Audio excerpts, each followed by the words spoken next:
Can you talk more about their experiences and how you experience Gaza here? You were actually born here. Yeah.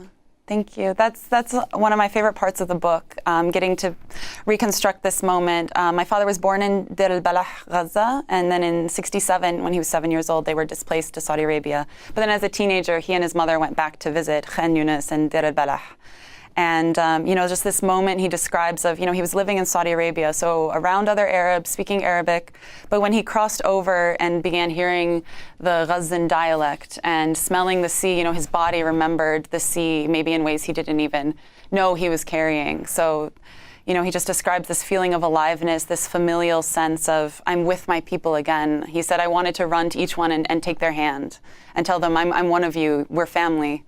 And from there, he discovers as a young man Palestine all over again, because this is a diaspora experience of trying to get as close to our land and our history as we can, with one set of obstacles after another, and each year and each decade it gets harder.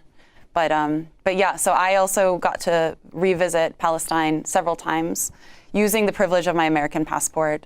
I spent a few months in Nablus, and then my brother, father, and I were able to find the traces of our family village, which was destroyed in 1948.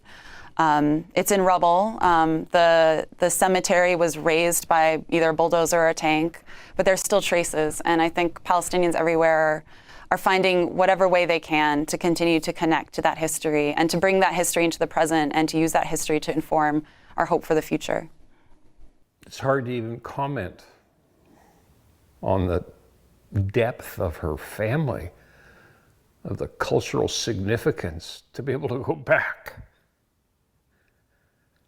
and see what the Zionists have done to her people, to their sacred land, and they've been herded around like cattle or like pigs for slaughter ever since 1948. When the Brits decided, we're going to make Israel. It's the size of New Jersey, folks.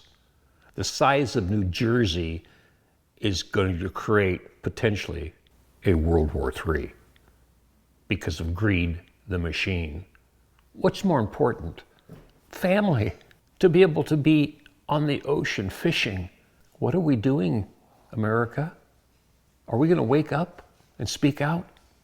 Please. Speak out, scream, call your congressional representatives, shut it down.